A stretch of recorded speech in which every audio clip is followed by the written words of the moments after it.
y vamos a ver la clase número 10. Pueden ver mi pantalla, ¿cierto? Sí, profe. Sí, Perfecto. profe. Entonces, esta es la penúltima clase sincrónica que vamos a tener. La próxima semana, pues, es la semana clásica donde resolvemos los ejercicios. Bueno, no, nos queda una clase más sincrónica, pero es de ejercicios, no de teoría, que sería el próximo martes. Y luego el viernes es día de evaluaciones. Entonces, de hoy en 8, pues, no hay clases. Y luego tendríamos la última clase que sería la de física moderna.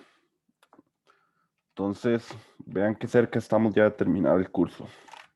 Sí, un camino largo de aprendizaje, pero pues como todo camino tiene que llegar a su fin. Entonces, veamos el tema 10. Entonces, el fenómeno que queremos analizar es muy similar al fenómeno que analizamos la semana pasada, que era interferencia. A este le llamamos difracción.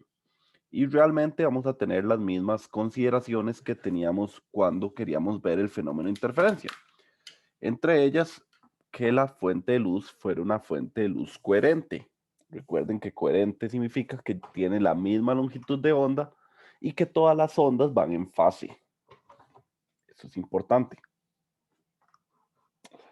Luego, pues habíamos observado que pues si la luz viene y pasa por la rendija pequeña, como vamos a suponer que aquí hay un frente de onda plano y de repente aquí únicamente pasan unas cuantas fuentes puntuales, va a generar este patrón de difracción donde se muestran unos máximos y también se muestran unos mínimos, que prácticamente vamos a decir que los mínimos es la zona donde se da interferencia destructiva y los máximos son las zonas donde se da interferencia constructiva. Interferencia destructiva y constructiva ¿de qué? De estas pocas ondas o fuentes puntuales que pasan por la rendija. Cuando analizamos el fenómeno la semana pasada, nosotros decíamos que por cada rendija, recuerden, el de la semana pasada era la interferencia por dos rendijas, por cada rendija solo pasaba una fuente puntual y listo. Y con eso hicimos todo nuestro análisis. En este caso ya la rendija no va a tener un ancho como digámosle ideal, donde solo pasa una fuente puntual, sino pues tiene un ancho determinado. Ese ancho determinado le llamamos ancho de la ranura y va a ser esta A que viene en esta fórmula. Esta fórmula lo que me va a decir es la posición de los mínimos. Vean que dice cita oscuro. Eso quiere decir de los mínimos. Entonces esta fórmula me sirve para encontrar cuál es el centro de los mínimos, justo aquí, digamos, o justo aquí. Y recuerden que este fenómeno siempre lo tratamos con un eje de simetría aquí. Este lambda, lo que quiere decir es la longitud de la onda, es decir, la longitud que viene aquí. Y este m viene a ser el orden del mínimo que estemos hablando. Por ejemplo, si este aquí es el eje de simetría, este sería m igual 1, este sería m igual 2, y tal vez como por aquí seguro está el centro del m igual 3. Por este lado, aquí tendríamos el m igual menos 1, porque vean que puede ser más menos. Como es simétrico, esta distancia que hay de aquí es la misma que hay hasta acá, desde el eje de simetría. Aquí sería m igual menos 2 y seguramente por aquí estaría el centro de m igual menos 3. Entonces, esta fórmula nos permite determinar cuál es la posición de los mínimos dado este experimento, donde tenemos una rendija muy pequeña, un largo de la rendija a la pantalla, una distancia, y cierta longitud de onda. Ya hemos visto la semana pasada que esas tres variables afectaban pues la posición en la que se encontraban los mínimos, dado que se da por esta ecuación. Entonces, si ya nosotros sabemos cómo se forma por la idea de las fuentes puntuales aquí, haciendo interferencia entre ellas mismas, lo que nos queda tal vez es entender la ecuación y entender la intensidad. Por ejemplo, nosotros vimos en el simulador la semana pasada que la franja central, o sea, el máximo central, tenía casi toda la intensidad proveniente de la rendija y que los demás máximos pues poseían poca parte de esa energía, muy poca en consideración al máximo. Y aquí pues les muestro una gráfica pues ya como orientada hacia la pantalla, donde se ve cuál sería la distribución de la intensidad para esos máximos. Y esta de aquí les muestro es la ecuación que rige esta curva roja que ven. Si hay una ecuación y es un seno sobre otro seno, vean qué loco que es esto. Entonces, un seno de x, mejor dicho, sería, si yo tomo todo esto de x sobre x. Un seno de x sobre x tiene esta forma. De hecho, eso es algo que analizaron mucho como en cálculo 1 o en cálculo 2 cuando veían el L'Hopital y pues se veía el límite, demás cosas. Esa función pues tiene es usada, digamos, es parte de la naturaleza y se ve en este fenómeno, por ejemplo. Se usa en otras cosas como en telecomunicaciones, demás, porque también nos sirve para describir lo que sería un pulso, pero bueno, no voy a hablar de eso. Lo interesante es saber que esta ecuación es la que me rige pues la forma en que se distribuye la intensidad en la pantalla, tomando que este sería el eje de simetría una vez más. Vean que esto es el I máximo, que pues es la intensidad máxima que se mide justo en el centro pues del máximo central. Y pues es bueno que lo sepan nada más para, por si en algún ejercicio pues les sale encontrar algún punto de cierta intensidad, ya saben que es a través de esta ecuación, cuando se hable únicamente de difracción en una rendija. Luego, yo les mostré en el simulador de la semana pasada qué pasaba si uno hacía el fenómeno de dos rendijas, pero ya no despreciando el ancho de la rendija, sino teniendo un ancho considerable. Eso fue lo último que me parece que vi. Y lo que produciría es un efecto, o digámosle un doble efecto. Vamos a tener por un lado la interferencia y vamos a tener por otro lado la difracción. Si lo ven, esto de aquí, justo todo esto de aquí, sería el máximo central de difracción. ¿Lo ven? Que sería todo esto de aquí. Es el mismo máximo que estaban viendo aquí. Este mismo máximo.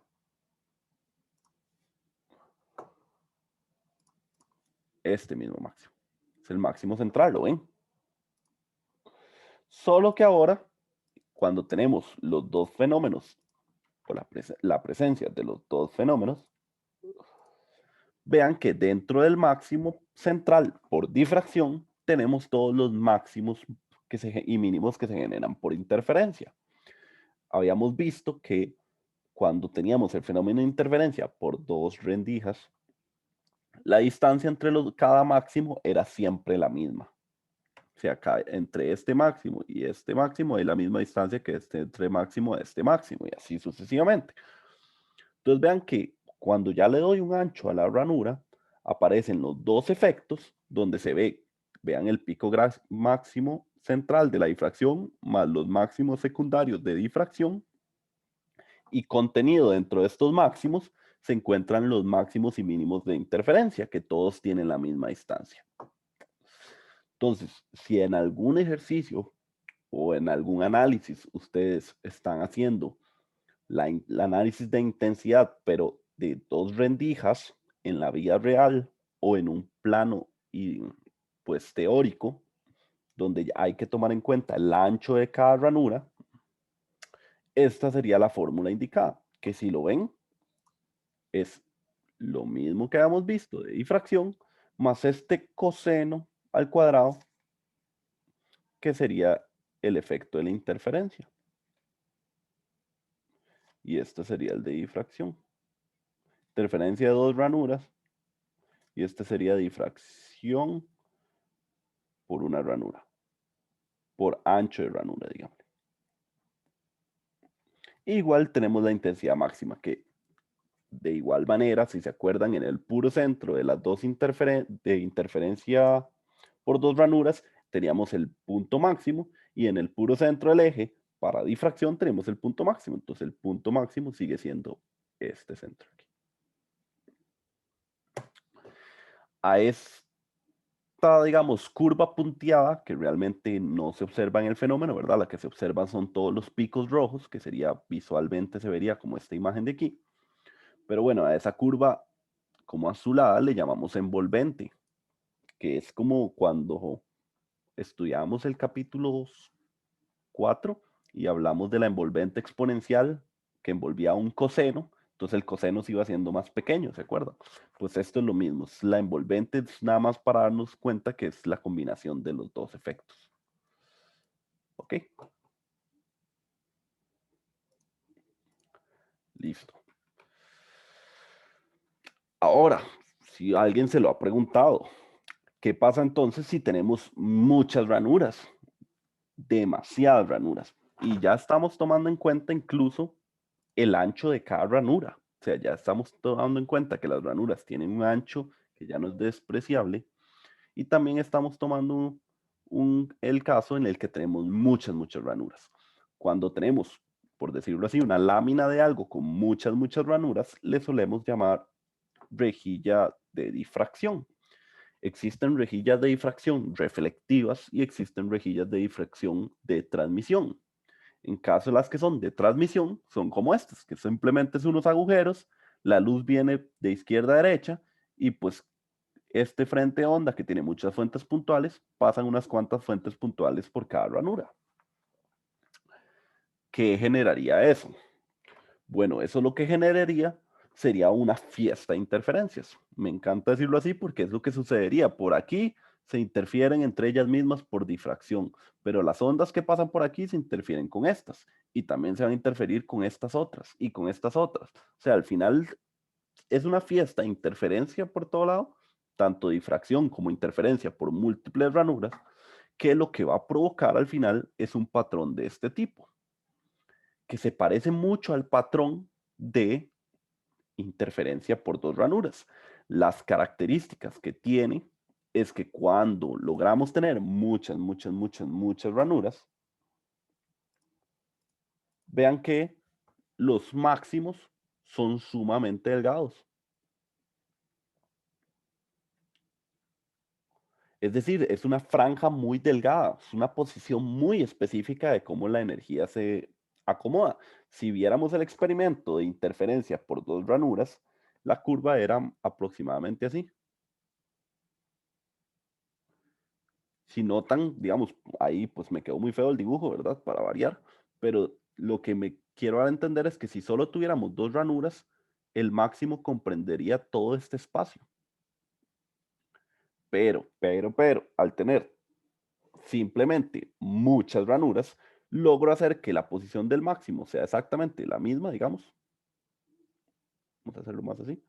Pero no me ocupa tanto espacio en mi pantalla, sino que es como más precisa la posición es de donde está la energía. Y esto es súper útil.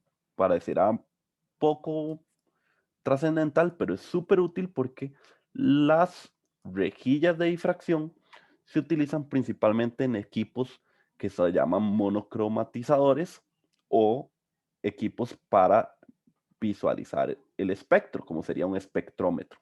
Un espectrómetro es un equipo sumamente chiva que lo que hace es decirnos qué longitud de onda es la luz que entra en él, es un sensor.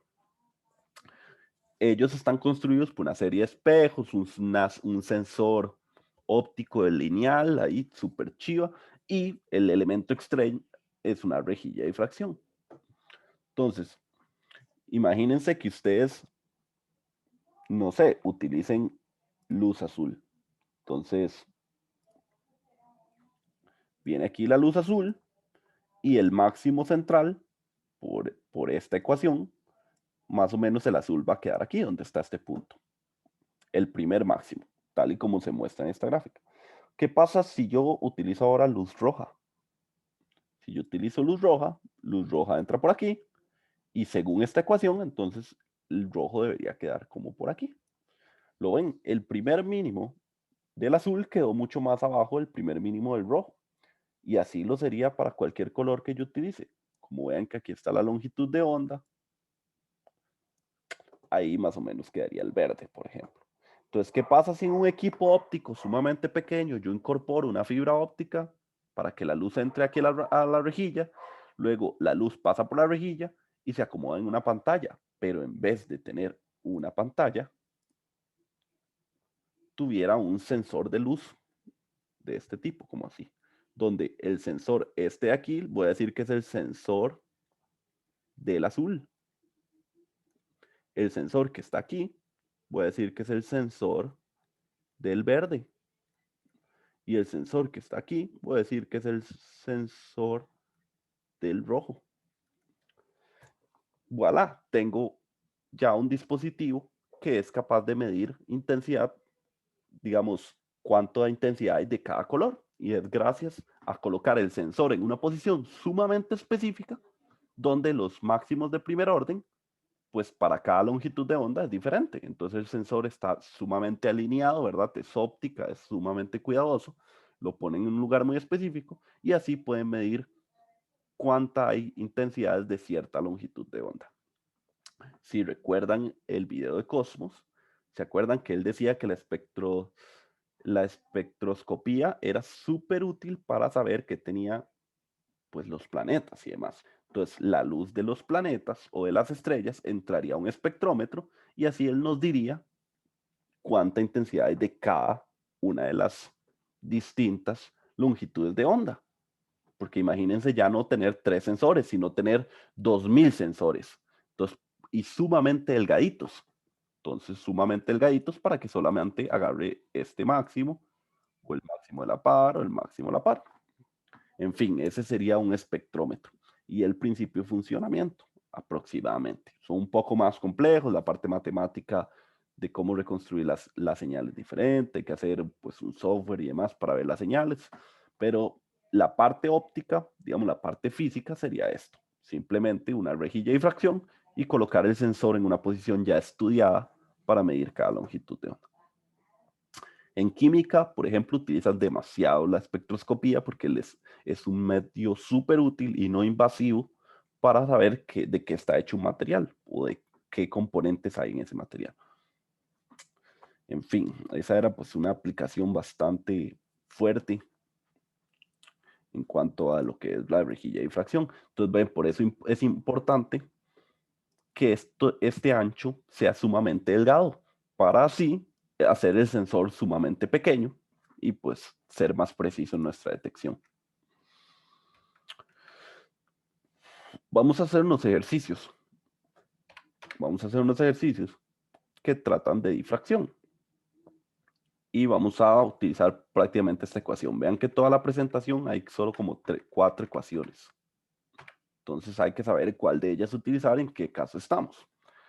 Vamos a leer el ejercicio. Dice, se coloca una pantalla a una distancia L de una sola rendija de anchura A, que se ilumina con luz de longitud de onda lambda.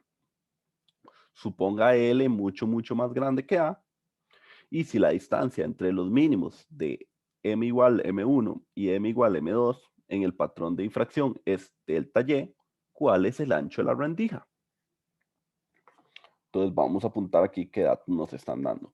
Nos están dando la longitud de onda, nos están dando L, y nos están dando que el delta y, que el delta y sería y2 menos y1, donde y2 corresponde al mínimo de M2 y Y1 corresponde al mínimo de M1. Eso es lo que nos están dando. Entonces, vean que el fenómeno que estamos analizando es el de una rendija.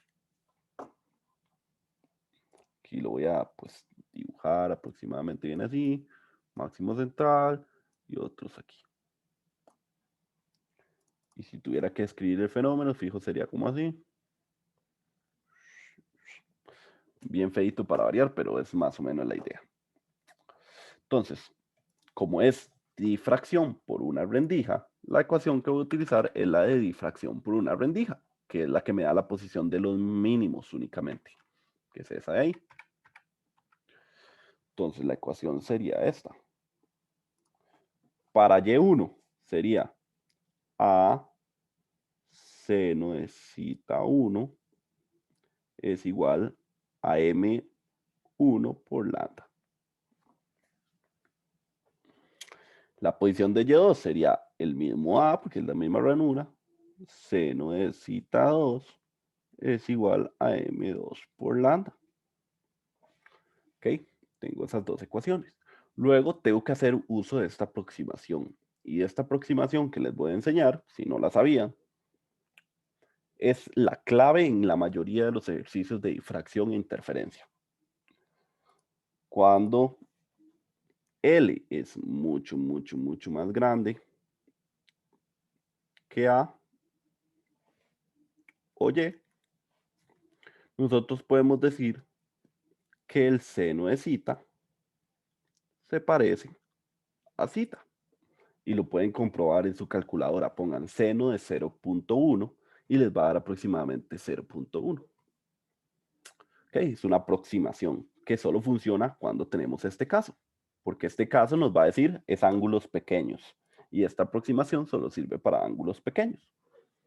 Luego, si seguimos en esta misma condición, el cita se puede parecer a la tangente de cita. Vuélvanlo a poner en su calculadora. Tangente de 0.1 se parece a 0.1. Genial. Y ahora sí, tangente de cita es lo mismo que y entre L. Entonces, en difracción, cuando utilicemos M1 y M2, nosotros podemos asegurar esto de aquí. Y de hecho, vean que nos lo están asegurando por aparte para que lo tomemos en cuenta. Pero en la vida real, para estos primeros órdenes, funciona siempre la aproximación. Ya para órdenes mayores ya no va a funcionar, porque entonces ya lleno va a ser mucho, mucho más pequeño que L. Para M es 3 más, voy a ponerlo así. Voy a ponerle aquí un signo como de warning. Ahí. Cuidado que esto ya no funciona para M mayor que 3. Bueno, entonces, ya sabiendo esto, yo puedo reescribir esta ecuación de la forma A, Y entre L es igual a M1 lambda y esta otra, esta sería Y1. Y esto sería A, Y2 entre L es igual a M2 lambda. Ahora sí, que tengo estas dos ecuaciones, puedo utilizar esta ecuación. De aquí voy a despejar el y aquí voy a despejar el y los voy a introducir en esta ecuación. Por lo tanto, esto me quedaría M2 lambda por L entre A menos M1 lambda por L entre A. Y si ven, M1 y M2 son consecutivos, entonces pues hay un 1 de diferencia entre ellos. Entonces yo podría venir ahora y hacer esto, que sería sacar factor común, y me quedaría M2 menos M1. Pero como son consecutivos, todo esto vale 1. Todo esto, ¿verdad? Finalmente, yo voy a decir, esto era delta Y. Voy a despejar A, que es lo que me están preguntando, y al final A sería igual a lambda por L entre delta Y. Y esta sería la respuesta final. ¿Quedó claro? ¿Hay alguna pregunta?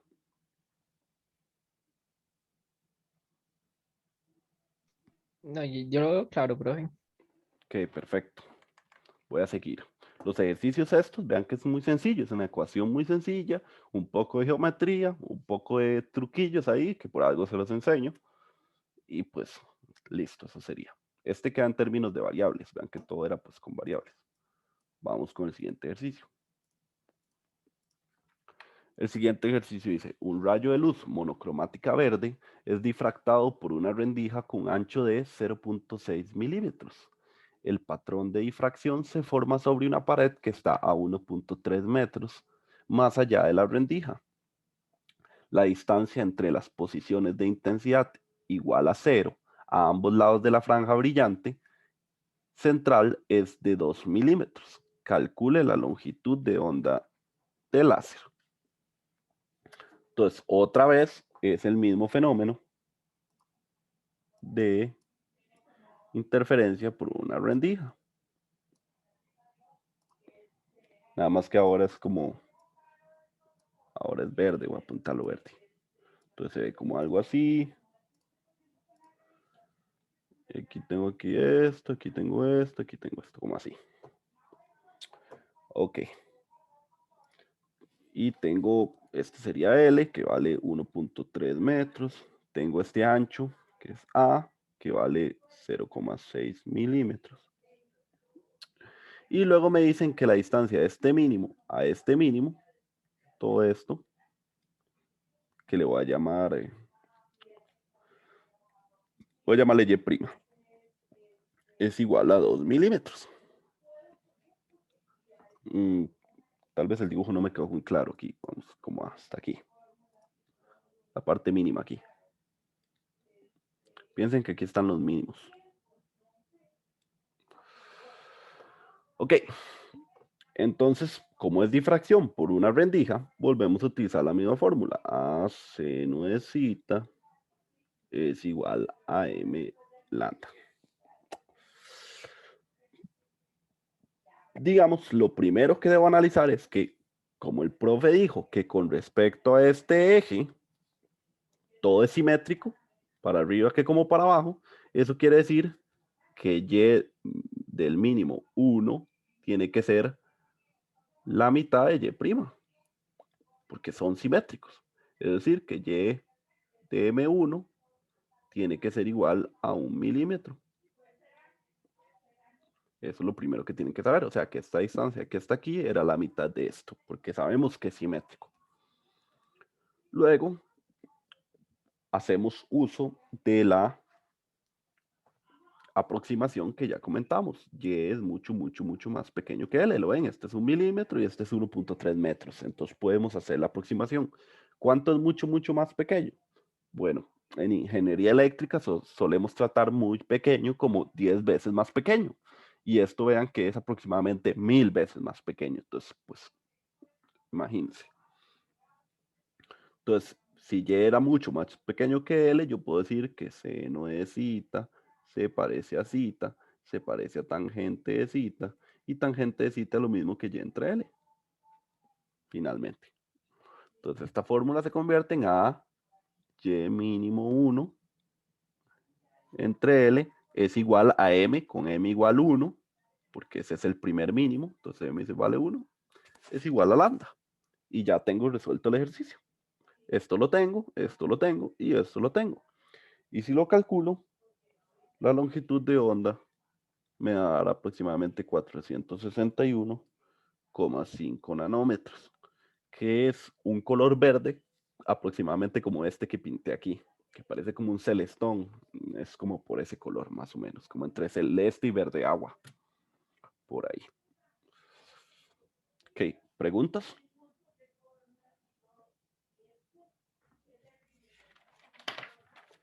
Ok, genial. Es un ejercicio sencillo. Pero, Adelante. profe, ¿por qué fue que usamos 4 milímetros? Digamos, de dónde a dónde va la Y', digamos. Ok, vea que aquí dice, la distancia entre las posiciones de intensidad igual a 0 a ambos lados de la franja brillante central, es decir, los mínimos de primer orden, porque son los que están al lado de la franja brillante, y la distancia entre ellos es 2 milímetros. Entonces, y mínimo, o sea, la distancia del centro, el primer mínimo, tiene que ser la mitad de 2 milímetros, por eso es 1 milímetro, no es 4. ¿Ok? Ah, ok, ok, es uno. Pero, Eso era uno muy feito. ok, sí, sí, sí, ya entendí, ya entendí. Lo que nos están diciendo es como el ancho de la franja brillante, más bien. Exacto, si nos dijeran el ancho, la franja brillante, nos están diciendo lo mismo. Son formas de esconder los mismos conceptos, digamos. Ok, voy a continuar. Entonces, hagamos otro ejercicio. Dice, un patrón de difracción se forma una pantalla a 120 centímetros de distancia de una rendija de 0.4 milímetros de ancho y se usa luz monocromática de 546.1 nanómetros, que eso es como un verde también, pero ya como un verde, verde limón. Calcule la intensidad fraccionaria y entre y máximo en un punto de la pantalla a 4.10 milímetros del centro del máximo principal. Entonces vean que nos están hablando de intensidad. Como nos están hablando de intensidad, yo ya sé que la fórmula que tengo que usar es esta. Y sé que es esta porque es por una sola rendija. Si me dijeran que es por dos rendijas, hay que usar esta. Pero como es por una sola rendija, es esta. Aquí. Y me dicen, calcule la intensidad fraccionaria de I maxi y entre I máximo en un punto de la pantalla. Ok, entonces voy a apuntar la fórmula aquí. Entonces tenemos el ancho de la rendija, tenemos la longitud de onda y tenemos el L, que es 1,2 metros. Y luego, si recuerdan, o la tienen por ahí apuntada, o así, recuerden que la intensidad es el I máximo por seno de pi a seno de zeta entre lambda sobre pi a por y entre L, perdón, por seno de zeta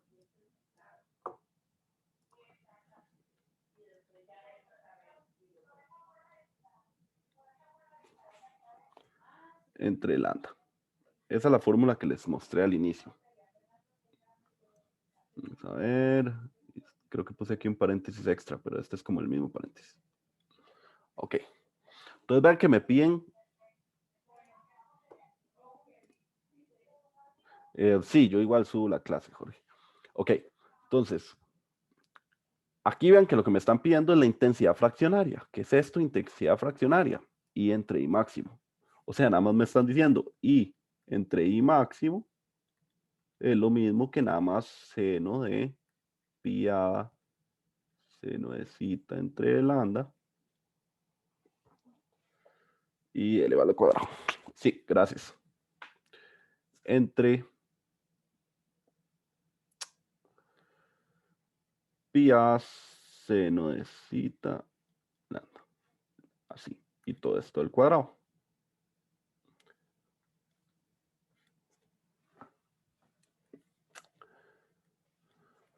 Ok. Todo bien hasta ahí. Y luego, vean que si nos están diciendo que pues Y vale 4.10 milímetros y L vale 1.20 metros, podemos hacer uso de nuestra aproximación favorita. Seno de zeta se parece a zeta, se parece a tangente de zeta, y eso es igual a Y entre L, porque Y es mucho, mucho más pequeño que L. Si hacemos eso, esta ecuación de aquí se convierte en I entre I máximo es igual a seno cuadrado de pi por A y entre L por lambda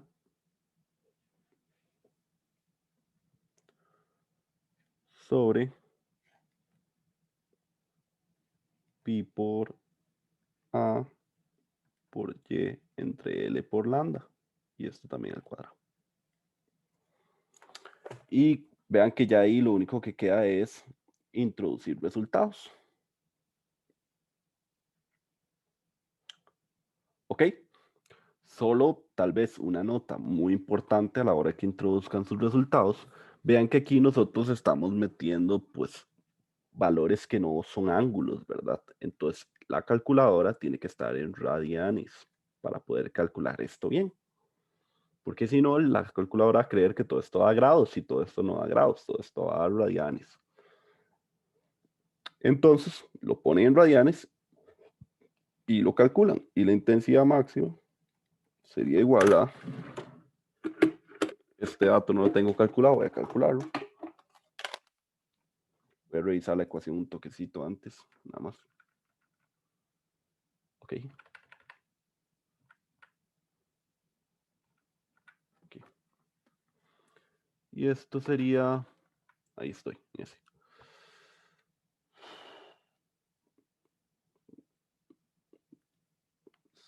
Esto sería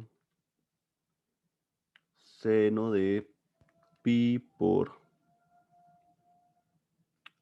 A, que sería 0.4, exponencial a menos 3, por 4.10, exponencial a menos 3, dividido entre 1.2 y dividido entre 546.1, exponencial a menos 9. Y abajo sería pi por 0.4.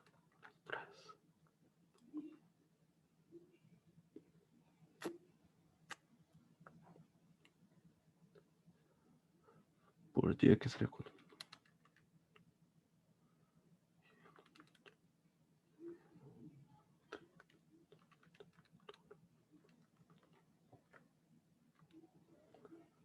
Ok, y todo eso al cuadrado.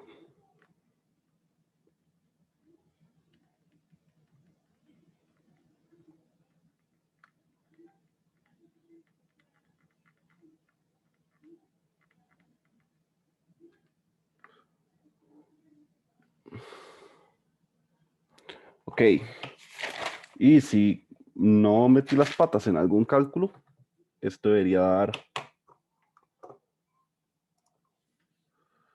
0,016.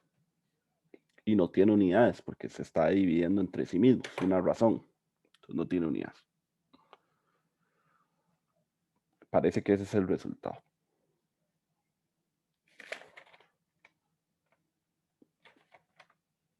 Ok, listo. ¿Preguntas? Profe, bueno, se me olvidó preguntar en la pasada también. Claro. Digamos, ¿a partir de qué magnitud de diferencia ya se puede decir que Y es mucho más pequeño que él? Digamos, como cuál es el límite, por así decirlo. Ok, como les dije, digamos, yo basado en mi experiencia, digamos, en ingeniería eléctrica se usa demasiado esa aproximación y la decimos cuando es 10 veces más grande. Por ejemplo, que L fuera de 1.20 metros y 10 veces más grande sería que fueran 12 centímetros, nada más. Ahí es 10 veces, es como en el límite. Entonces, si usted ya tiene, puede pensar usted que ya 20 veces ya es suficiente, digamos. Va a haber mucha, por ejemplo, si lo ves aquí en los ejercicios, tampoco va a ser tan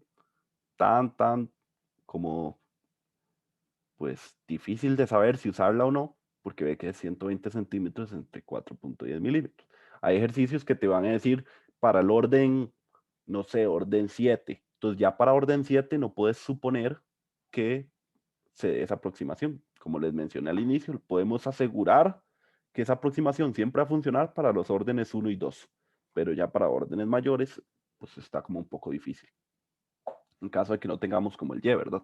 En este caso que tenemos el Y y el L, pues fácilmente vemos si es unas 10, 20 veces más grande y es suficiente. Ok, está bien, gracias, profe. Ok, de nada. Listo. Entonces, ese era el ejercicio de intensidad. Ya les dije, aquí era como decía, difracción que se forma en una rendija, usamos esa ecuación. Si me dijera dos rendijas, tenemos que usar la ecuación que incorpora tanto la interferencia como la difracción. Y luego este es otro ejercicio que son muy clásicos, que dice una rejilla de difracción, que es el caso en que vimos este caso. Que vean que ahora la fórmula sigue siendo la misma, pero ahora utiliza no el ancho de la ranura, sino la distancia entre ranuras, y es el brillante. O sea, es la misma fórmula de interferencia. Pero vean cómo suelen darnos los ejercicios. Una rejilla de difracción que tiene 4200 ranuras en 3 centímetros. Puto, nada más. Nada más nos dijeron eso. O sea, esta es la rejilla que usted tiene. 4200 ranuras en 3 centímetros. ¿Ok? Sobre una pantalla que está a 2 metros de la rejilla, se ha determinado para un orden especial M los máximos que corresponden a dos longitudes de onda de sodio muy cercanas. 589 nanómetros y 589.6 nanómetros, que aparecen separadas por 1.54 milímetros. Determina el valor de M. Entonces, lo que está pasando en el ejercicio es, aquí está la rejilla de difracción, digamos. Aquí están todas las líneas, las 4200 ranuras en 1 centímetro, digamos. Hay un montón de líneas, aquí está la pantalla, y nos están diciendo, ok, para el sodio, una longitud de onda de 589 nanómetros, que es como, pues, voy a ponerla, pintarla de color amarillo, haría el fenómeno así, y en algún orden el fenómeno estaría ahí. Y luego me están diciendo, para una longitud de onda que es un poquito diferente, voy a pintarla en anaranjado, este va aquí, pero este otro va aquí, que es lo que expliqué ahora de, por ejemplo, un espectrómetro. Entonces el primer orden de cada una va a dar en un lugar diferente, o el orden M siempre va a dar en un lugar diferente para ellas. Entonces me están dando esta distancia entre ellas, este delta Y. Ok, entonces, ¿cómo hago este ejercicio? Vean que me están dando ese delta Y, que no es el mismo delta Y que en el otro ejercicio, ¿verdad? Que hicimos. Y me están dando el L, que son 2 metros. Y me están dando las longitudes de onda.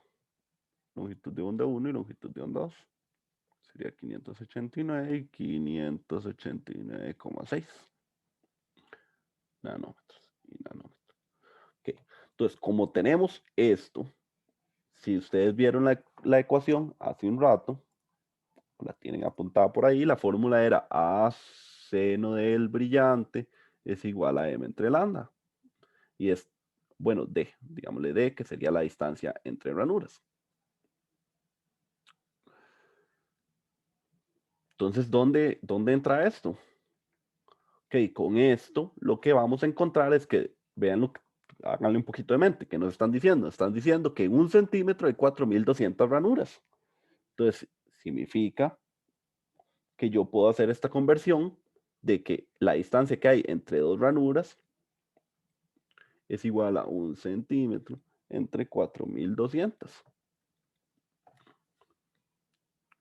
Esta sería la distancia D. Sería la distancia entre esas ranuras, es 1 centímetro entre 4200. Y eso les va a dar 2,38 por 10 a la menos 4 metros. Y así obtienen el D. Entonces, siempre que les salgan ranuras por centímetro, ranuras vamos a ver. Ah, no, estos serían centímetros. Aquí. Listo. Ranuras por centímetro, ranuras por metro, dependiendo de cómo lo hagan nada más esta conversión inversa, van a obtener cuál es ese ancho de esa ranura en la unidad en que se les estén dando. Entonces lo obtendríamos así. Listo, ya ahora sí tenemos esto. Tenemos el lambda y tenemos un delta Y.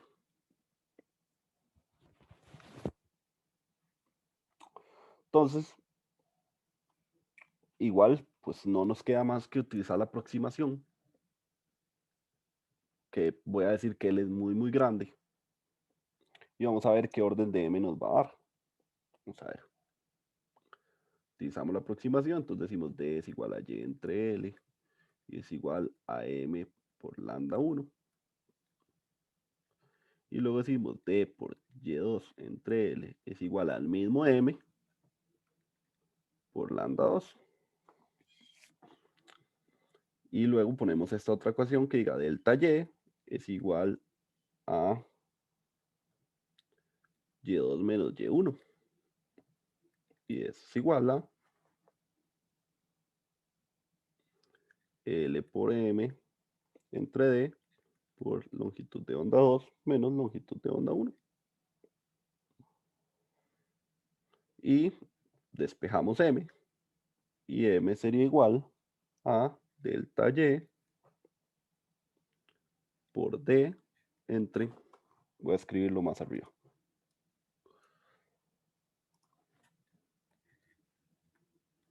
Y esto sería M es igual a delta Y por D entre L, longitud de onda 2 menos longitud de onda 1. Y listo.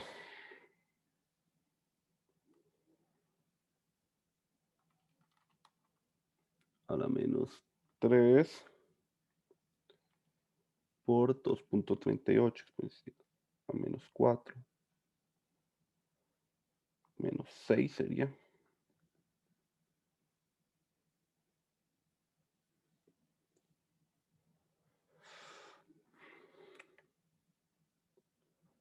Por L, que sería 2 por la resta entre la longitud de onda, sería 0.6, pues ya menos 9.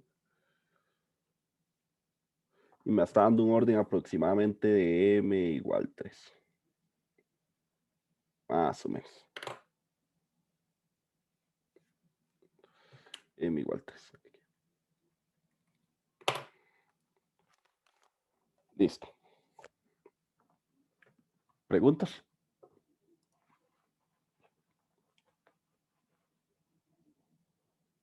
Ok. Profe, usted está pasando todo a metros. Eso es lo que está haciendo, ¿verdad? Sí, todo lo Ok. estoy trabajando en metros. ¿Está bien? Vean que nos da un número sumamente bajo. Yo les había dicho que uno puede asegurar que sea la aproximación en los órdenes 1 y 2, pero dije puede asegurar, ¿verdad? No significa que solo así sucede la aproximación. Eso va a depender de las demás variables del experimento. Y vean que nos dio igual un orden bastante bajo de m igual 3. Ok. Listo. ¿Alguna pregunta?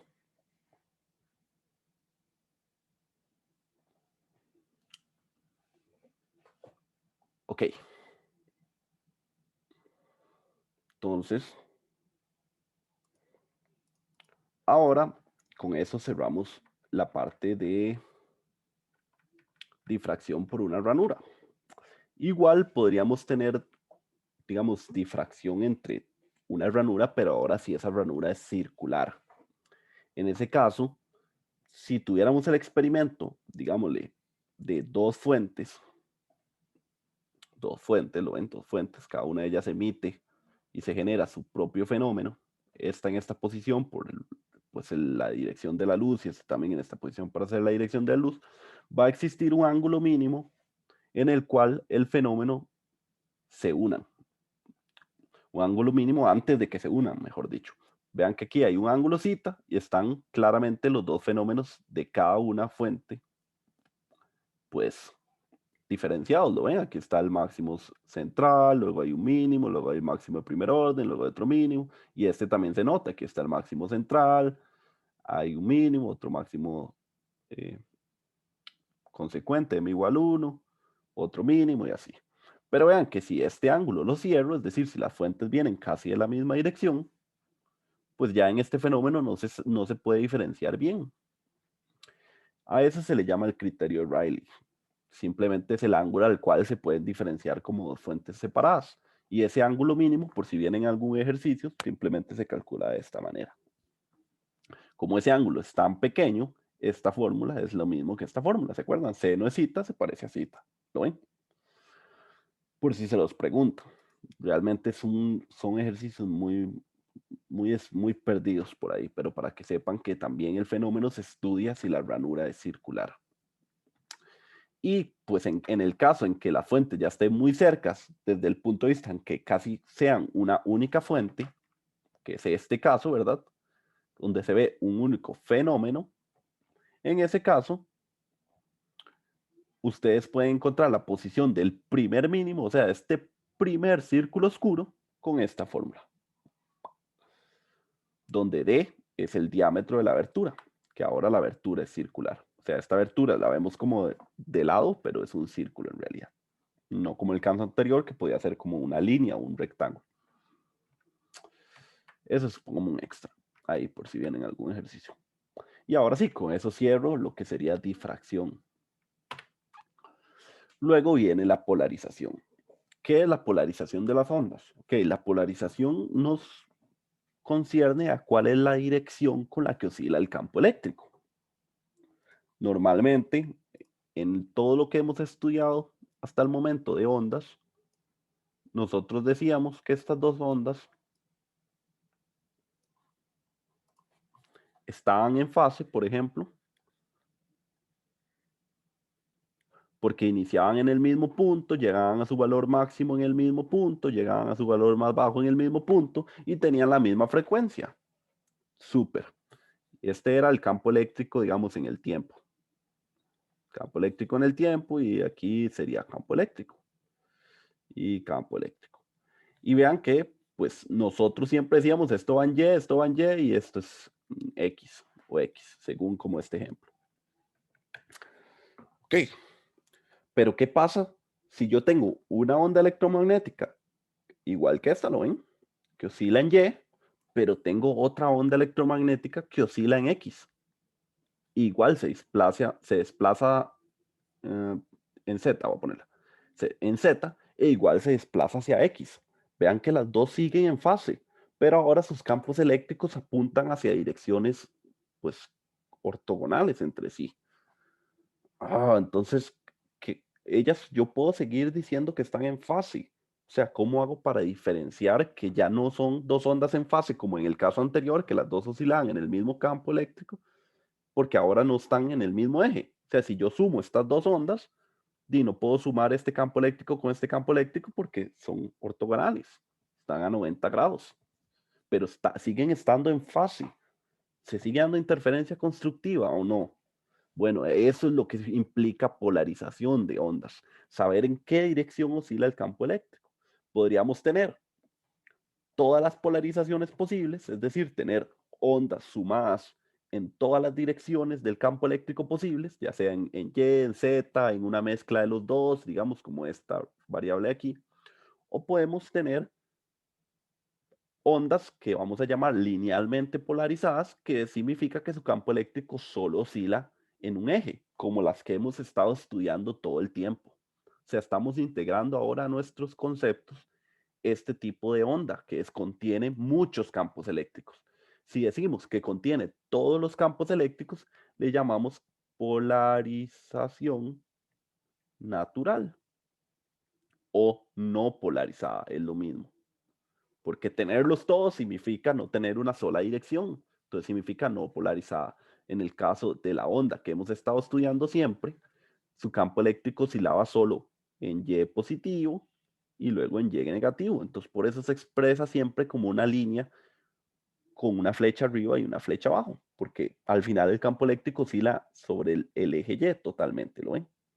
Entonces, la polarización siempre se demuestra en forma de eje. Ya no voy a decir el campo eléctrico está polarizado en Y, sino voy a decir tiene polarización vertical, porque vean que no puedo decir solo en Y, porque ¿qué pasa con el Y menos? No oscila en Y menos. No puede ser, ¿verdad? Entonces vamos a decir que tiene polarización vertical o polarización horizontal o polarización diagonal, cuando una onda sea linealmente polarizada. Cuando tenga todas las polarizaciones, es decir, una fuente de luz tire las ondas electromagnéticas a lo loco, como un bombillo, por ejemplo, que no tira todos los campos eléctricos alineados, sino que los tira en todas direcciones, vamos a decir que es una fuente no polarizada o que está polarizada naturalmente. Quiere decir lo mismo. Entonces, la pregunta del millón es, ¿cómo hago yo para cambiarle la polarización a una onda? ¿Cómo hago yo para que ya no me oscile en esta dirección, si no quiero que me oscile en dirección X? Por ejemplo, en una polarización en el eje horizontal. ¿O cómo hago yo para tener de todas las ondas polarizadas y de aquí pasar a esto? Que esa es las preguntas del millón. ¿Cómo hacemos para tener de un caso al otro o de uno al otro? Esa es la idea. Hay varios métodos de hacerlo. La más sencilla es polarización selectiva, que corresponde a usar polarizadores. Los polarizadores tienen un eje de polarización, un eje de transmisión. Si la onda electromagnética lleva la misma dirección que el eje de transmisión, el polarizador no le hace nada. Si lleva un ángulo diferente al eje de transmisión, se aplica la ley de Malus, que sería esta de aquí. Entonces, esto para hacerlo más gráfico, tengo un simulador, este de aquí. Entonces, primero vamos a analizar únicamente lo que pasa en este lado, aquí. Lo que pasa aquí, viene una onda polarizada verticalmente y tengo un polarizador vertical. Entonces aquí me va a decir cuánto es la intensidad de la luz transmitida en este simulador. Aquí viene un 1, digamos, y vamos a ver cuánto me sale aquí. Lo cual se rige por la ley de Malus. ¿Cuál era la ley de Malus? Que me dice que la intensidad disminuye en un coseno cuadrado. La intensidad de la onda, ¿verdad? Recuérdense, intensidad era el vector de Poynting promedio, bla, bla, bla, ¿se acuerdan? Entonces, vean que si están alineados, es decir, viene con la misma dirección, sale con la misma dirección del polarizador siempre, y como no le hizo nada a la dirección, pues el ángulo era 0. Entonces, no le hizo nada a la intensidad, pasó toda la luz. Si ahora yo pongo el ángulo, el polarizador a 45 grados, ponerlo aquí a 45, vean que la luz entró vertical, cuando salió el polarizador salió a 45 grados.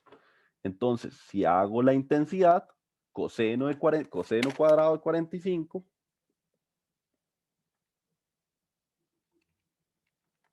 es, vamos a ver,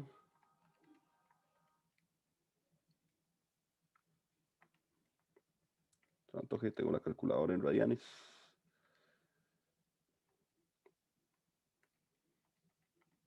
Es un medio, entonces lo ven, salió la mitad de la señal. Si ahora lo pongo a 69, a 69 grados, voy a poner 69 grados, la luz, vean, entró vertical, pasó el polarizador y salió a 69 grados, vean, veanlo cómo salió, a 69 grados, y vean que la intensidad se disminuyó de 1 a 0.128 por la ley de Malus. Coseno de 90, ¿cuánto es? 0. Coseno cuadrado de 90, ¿cuánto es? 0. Entonces, si yo tengo un polarizador a 90 grados de cómo viene la luz, no me sale nada de la onda. ¿Lo ven? Y por eso se ve negro aquí, como que tengo un polarizador aquí, otro en 90 grados, pues en el medio de ellos es negro, porque no va a pasar la luz. Eso es lo que me quiere decir. Me encantaría poder estar como en clase y poder poner dos polarizadores reales y que ustedes los pongan a 90 para que vean que ya a través de ellos pues no se ve nada. Moralejas de esta simulación, ¿ok? La luz polarizada cuando pasa por otro polarizador sale con la polarización del polarizador y la intensidad con la que sale se rige con la ley de Malus. En caso de que estén a 90 grados, no va a salir nada de la luz a través del polarizador. Buenísimo. Ahora, ¿qué pasa cuando pasa luz no polarizada a través de un polarizador cualquiera? En ese caso, si ustedes lo piensan, vamos a hacer este análisis matemático. Tengo la luz en todas direcciones. Pasa por el eje de transmisión. Entonces, todas las direcciones tienen que regirse por la ley de Malus. Entonces, eso equivale a decir que el campo eléctrico que sale es el promedio de todas las que entran. Entonces, por ahí, cuando llegue una intensidad 0 y viene luz no polarizada y pasa por un polarizador, va a salir con ese mismo eje de transmisión que no necesariamente siempre es vertical, es porque vean, este polarizador está vertical. Si estuviera horizontal, sale horizontal, pero lo aclaro porque siempre se comen ese error. Entonces vean que cuando entra no polarizada, sale polarizada igual que el polarizador y la intensidad con la que sale sería la mitad.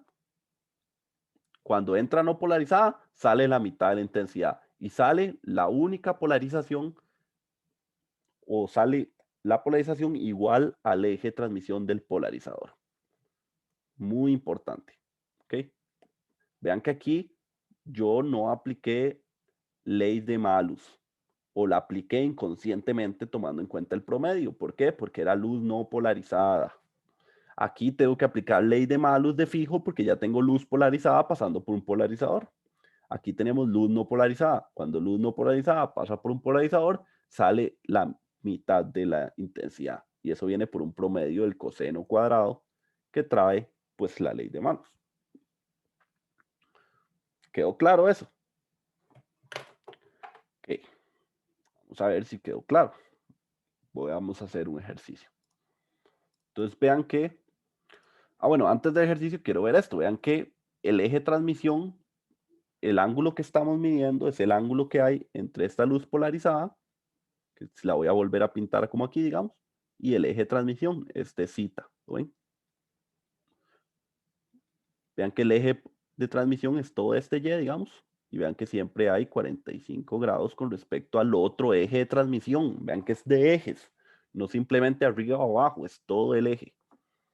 Entonces, obviamente, que la intensidad, vean, a 45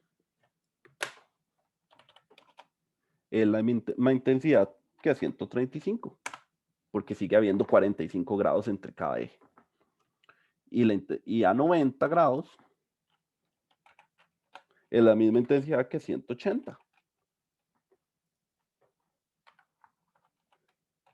Porque sigue siendo perdón, que a 270 era. Porque sigue siendo el ángulo es el mismo, o sea, el coseno cuadrado se comporta igual para ángulos mayores de 90 que menores de 90, digamos. Hay una relación ahí directa entre los ángulos, pero vean que no es necesario nunca llegar a estos ángulos, porque siempre se puede decir que el ángulo de transmisión está entre 0 y 90, siempre. Esos son los datos importantes. Entonces, ahora sí, hagamos un ejercicio.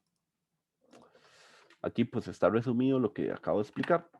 Y aquí les puse una imagen de cómo se ve, digamos, los anteojos, unos anteojos, por ejemplo, Ray-Ban, que tienen polarizador, versus unos anteojos, digamos, comprados en la frontera, que dicen Ray-Ban también. Si ustedes se ponen unos lentes oscuros normales, sin polarizador, pues lo único que les hace es oscurecer la vista. Entonces lo que hace es que su pupila se haga más grande. Entonces por eso es que dicen que los lentes paquetones, digamos, pueden dañar la vista.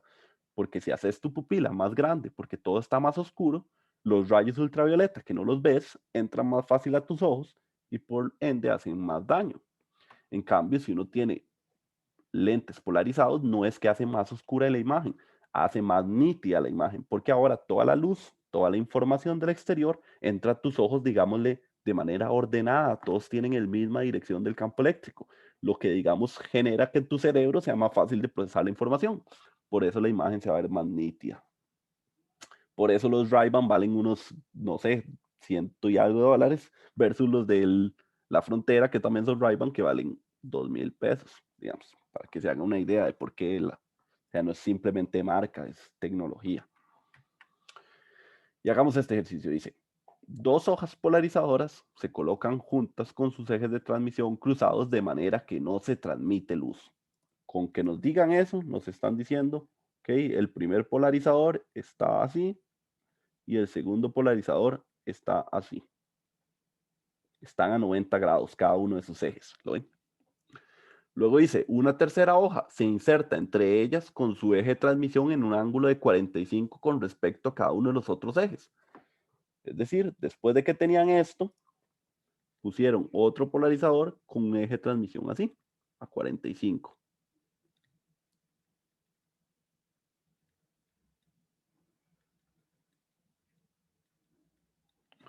Así está 45 de cada uno de los dos ejes, ¿lo ven? Encuentre la fracción de la intensidad de la luz no polarizada incidente transmitida por la combinación de las tres hojas. Suponga que cada hoja polarizadora es ideal. Eso que dice es ideal es nada más para que utilicen la ley de Malus. En la vida real, pues los polarizadores tienen ahí un 90% de transmisión, o sea que tal vez cuando estén a 90 grados no necesariamente no pase nada de luz, tal vez pase un 2% de luz, un 5% de luz. Pero cuando nos dicen que es ideal, es que es la ley de Malus sí o sí. Entonces vean que nos están diciendo que la luz que entra al primer polarizador es no polarizada y tiene intensidad I sub 0. Pasa por el primer polarizador. Como está vertical, la luz va a salir aquí con polarización vertical. ¿Y con cuánta intensidad? Ok, la intensidad sería I sub 0 entre 2, porque entró no polarizada y salió polarizada. Dividido entre 2. Luego vean que la luz viene aquí con polarización vertical porque salió de este polarizador y está este a 45. Cuando pasa por aquí, ¿cómo pasa la luz? Que la luz sale así, polarizada a 45. Y aquí sería, digamos, esto sería igual a I1 y esto sería igual a I2, sería igual a I1 coseno cuadrado de zeta. Es decir, I2 sería igual a I sub 0 medios coseno cuadrado de 45. Es decir, I2 sería igual a I sub 0 entre 4. Y luego, cuando la luz viene ahora polarizada de esta manera, pasa por este otro polarizador y sale polarizada así, porque siempre va a salir con la polarización que tenía el polarizador. Y al final, I3 sería igual, vean que aquí entre este y este habían 45. Entonces otra vez I3 va a ser igual a, pues I2 coseno cuadrado de 45. Por lo tanto, I3 va a ser igual a I sub 0 entre 8. Con polarización horizontal. ¿Lo ven?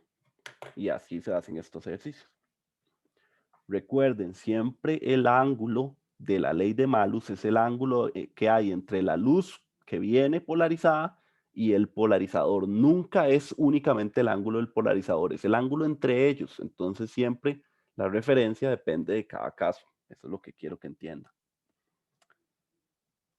¿Preguntas? Profe, entonces la intensidad máxima no es la intensidad de la onda no polarizada, sino una vez que sea polarizado, que es lo que usted hace cuando divide I sub 0 entre 2. Ok, otra vez, perdón, es que no te entendí. Antes usted mencionó que cuando se trabaja con el promedio del coseno, que eso es un medio, Ajá, y que I sub 0 es la intensidad de la luz de la onda no polarizada. exacto, Este I1 es la intensidad de la luz que sale del primer polarizador, es decir, la exacto, onda polarizada. Ok, exacto. Sí, exacto, esto es así, y esto sería así. perfecto, gracias. Ok, ok, ese sería el ejercicio. Voy a hacerles una prueba a ustedes, alguno que me conteste, por favor. Entonces, hagamos este mismo ejercicio. Nada más que ahora este otro polarizador no va a estar así, sino va a estar también así. También nos dicen que está a 45, así.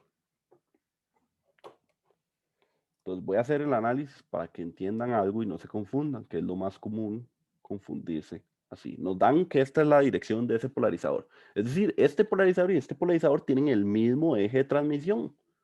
Entonces viene la luz no polarizada, pasa por el primer polarizador, sale I sub 0 medios, sale polarizada de esta manera, pasa por este polarizador, sale I sub 0 cuartos, por lo que ya acabamos de analizar, y cuando pasa por este polarizador, sale otra vez I sub 0 cuartos. ¿Por qué? Porque vean que el ángulo de la luz, como salió de este polarizador, es el mismo ángulo que este, ¿lo ven? O sea, no hay ángulo entre ellos. Por lo tanto, el ángulo de la ley de Malus sería 0. Vean la diferencia de los dos casos que acabamos de estudiar. ¿Lo ven? Para que sepan que el ángulo de la ley de Malus no es simplemente el ángulo que me dieron en el ejercicio. Tengo que analizarlo, ponerme a pensar y decir, ok, allá, ¿es el ángulo entre ellos o es el ángulo según cierta convención? Ah, no, el ángulo entre ellos, mira, es 0. Entonces aquí es 0, justo en este último. Entonces sale la misma intensidad. Solo para que lo tomen en cuenta. Es como una ayuda ahí, que ese es el típico error.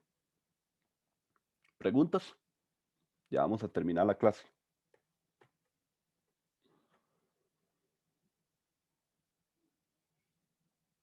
Ok, cool. Hay varias formas de hacer polarización, no únicamente con polarizadores. Digamos, con polarizadores sería como la versión cuando te dicen que tus anteojos están polarizados, digamos, se refiere a que tiene polarizadores de este tipo. Que digamos, lo que es el polarizador son como unas cadenas verticales, horizontales, dependiendo de la posición en la que pongamos el polarizador, unas cadenas de aceite, que lo que hacen es atrapar el campo eléctrico que vaya en la misma dirección que ellos. Entonces así es como funciona, pues, un polarizador como una manera científica, digamos, de su funcionamiento y muy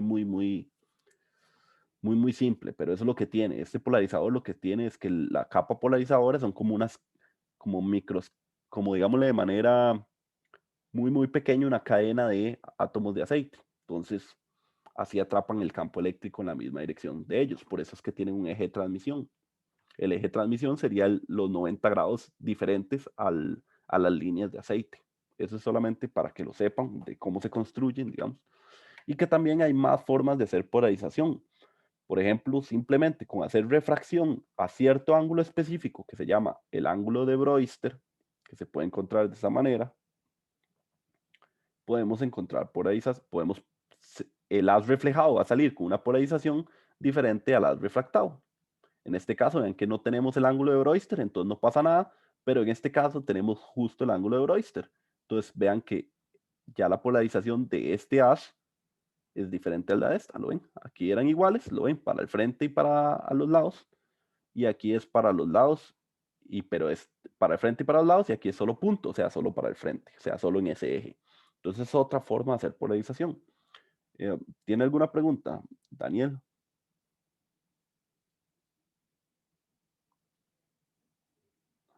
Ok. Eso que pusieron, Daniel, en este ejercicio era simplemente para que usted reconstruyera en qué posición va cada uno de los polarizadores. Pudieron haberle dicho, el primer polarizador está vertical, el segundo polarizador está a 45 y el tercero está a 45 de este, por lo tanto está horizontal.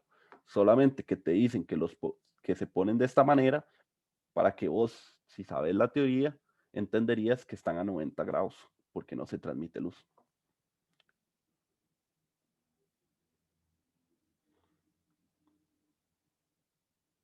Ok,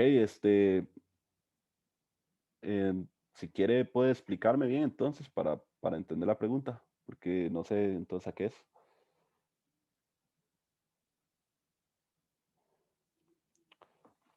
Tal vez, creo que lo que estás diciendo es que, pues, por en este ejemplo, vean que si yo los pongo a 90, ya no pasa luz, digamos. Profe, es que ya había visto un video que ponen esos filtros en 90 y ya no pasa luz, pero después ponen un tercer filtro, no me acuerdo si era 45 grados, no me acuerdo, y sí pasa la luz, por Sí, alguna razón. es el mismo fenómeno del ejercicio que estamos analizando. Vea que si hago primero estos dos casos, digamos, pongo un polarizador así y pongo un polarizador así, vea que aquí viene la luz no polarizada, digamos, sale polarizada así, y luego por ley de Malus aquí no sale nada porque está a 90.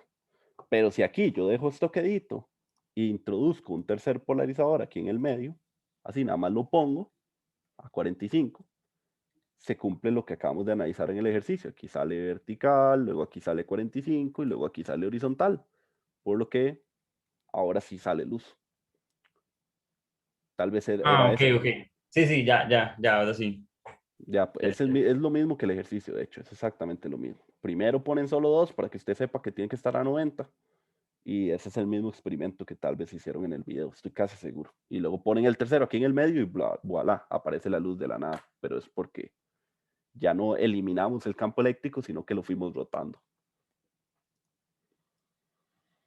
Ok.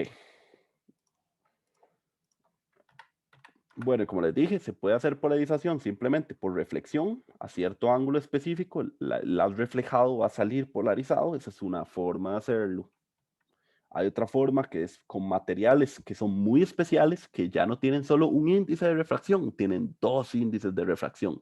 Se llama birefringentes, materiales birefringentes. Y aquí les mostré una imagen de una calcita, que son los típicos elementos que tienen dos materiales de difracción. Y aquí se ve como si estuviera escrito dos veces la misma palabra, pero si yo quito la calcita, solo hay una palabra. Es por el efecto de refracción doble que hace que se ve doble. Y aquí pues les muestro una imagen que lo que sirve es que como tiene dos índices de refracción, cada índice de refracción es sentido por polarizaciones diferentes. Entonces, si viene luz polarizada, una luz en una dirección siente cierto índice de refracción y la luz en la otra dirección siente otro índice de refracción. Entonces se desvía más y al final voy a obtener a la salida de la calcita dos rayos con polarizaciones diferentes. Ese es otro método de polarización. En el curso, matemáticamente nos vamos a enfocar en este, pero se los cuento para que sepan que hay más métodos de polarización. No se queden que solo existen los polarizadores. También hay otro que es polarización natural, que es pues simplemente por la dirección en la que viene la luz del sol y pues al entrar en la atmósfera sucede cierto cambio de polarización. Ese no lo voy a ver aquí, que es muy descriptivo, pero es lo que permite entender por qué los rayos ultravioleta vienen polarizados. Entonces, cuando ustedes vean unos lentes que digan protección UV, muchas veces es porque simplemente vienen polarizados. Y eso sería todo lo del capítulo 10. Ahí como una extra que quería darles, simplemente porque pues me gusta, es que cuando yo me iba a graduar de bachillerato, hice mi proyecto eléctrico. Esto fue lo que hice el proyecto eléctrico. Ya en ese tiempo yo era asistente y daba el curso de laboratorio de física 3. Ahí en mis inicios estaba joven y lleno de vida. Y hice este proyecto porque juntaba todos los conceptos que han visto ustedes en física 3 más uno extra. Esto era mi experimento, con esto me gradué de bachillerato. Y era poder medir corriente de un cable, pero no pensemos en un cable chiquitito, ¿verdad? Pensemos en un cable que viene de un generador, aquellos grandotes que traen un montón de corriente. Entonces, no podemos conectarle un amperímetro porque no podemos desconectar un cable de un montón de corriente y simplemente ponerle un amperímetro y volver a conectar, ¿verdad? No podemos hacer eso. Entonces, esto es un método para poder medir la corriente eléctrica a través de una fibra óptica. ¿Cómo se mide corriente a través de una fibra óptica? Bueno, es gracias a la polarización. Entonces, si ustedes recuerdan, dice aquí hay corriente eléctrica, alrededor del cable hay un campo magnético, que si esta corriente es muy grande, este campo magnético es muy grande. Y existe algo que se llama la ley de rotación de Faraday, porque como todo se llama Faraday, ¿verdad? O así, no les ocurría nada más que ponerle su apellido, es algo que no vimos en el curso. ¿Qué es lo que quiere decir es esto? Que dice que el cambio de la polarización de la luz cuando entra a la fibra óptica, vean que aquí entró luz polarizada así, digamos, y me salió polarizada así. Entonces dice que el cambio en la luz, perdón, el cambio en la polarización de la luz es igual al número de vueltas que yo enrolle la fibra por la corriente que está pasando por el cable por la constante de Verdet, que la constante de Verdet es una constante propia de la fibra óptica, que es una fibra óptica especial, no crean que es cualquiera, se llama de polarización mantenida.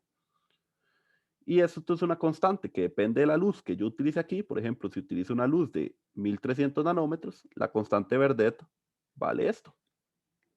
Entonces, si lo ven, si yo introduzco luz que yo sé que viene polarizada verticalmente y cuando la mido me sale polarizada a 45 grados, significa que este ángulo es de 45 grados. El número de vueltas, yo fui el que escogí cuántas vueltas enrollar la fibra. Y la constante Verdet es un dato que es una constante que depende de qué longitud de onda usé yo. Finalmente solo me queda despejar la corriente. ¿Lo ven? Entonces, gracias a polarización, gracias a reflexión interna total, gracias al tema pues que de la ley de Ampère, que me puede dar cuenta que el campo magnético es giratorio y constante alrededor del cable, puedo saber cuál es la corriente sin ni siquiera desconectar el cable. A ese título, ese proyecto, le puse medición de corriente a partir de una fibra óptica de polarización mantenida. Y listo, era solo un extra para que, pues, ver que todo lo que ustedes han aprendido, pues, siempre va a tener una aplicación. Y este experimento que yo hice yo cuando me gradué de Bachi, es como la culminación de todo Física 3. Entonces creo que vale la pena que lo vean, simplemente para que digan, uy, qué chiva y ya, porque realmente no dudo mucho que lo vean alguna vez en su vida, es algo muy, muy específico. Profe. Adelante. Y la intensidad que sale la misma también. De la polarización mantenida. Sí, digamos, ahí el output polarization. Ah, no, no necesariamente, va a depender de otras variables que no estamos tomando en cuenta, como cuánto es la atenuación de la fibra, qué tan larga es la fibra, y pues hay unos detalles más que también dentro de la fibra, así para volarle la cabeza, dentro de la fibra, la polarización va dando vueltas. Entonces uno tiene que ser muy exacto de cuánto es la longitud para que le vuelva a salir la misma polarización, para que cuando usted encienda o la enrolle, se note un cambio en la polarización. O sea, son demasiados factores, digamos, tal vez lo expliqué un poquito simple, pero sí, la potencia no es la misma. Sí, hubiera estado chida también porque sería como una forma de cambiar la orientación de la polarización sin tener que volver a polarizar. Sí, de hecho, este experimento nació así, simplemente para con campo eléctrico, con corriente eléctrica, cambiarle la polarización a la luz. Y sí lo hacen, nada más que no usan una fibra óptica, utilizan un mini cilindro de un material transparente, un dieléctrico, cualquiera. Esto utilizando esta fibra óptica especial, lo que me sirve es para poder medir la corriente. Pero en el experimento normal, que lo pueden buscar en algún lado de internet, ley de rotación de Faraday, lo van a encontrar para cambiar la polarización solamente con corriente eléctrica. Digamos que en este proyecto le di vuelta como al experimento. Oh, sí, está muy chida, muy cool. Sí, yo les dije, es el pináculo de Física 3. Y bueno, con eso terminamos. Como es clásico, pues les dejo las actividades de los ejercicios, pero pues ya eso lo saben. Muchas gracias y pues nos vemos el martes para hacer ejercicios de repaso. Pura vida. Gracias, profe. Profe, Bueno, una profe, consulta. muchas gracias. A ustedes y los que tengan consultas se quedan, nada más voy a parar la grabación.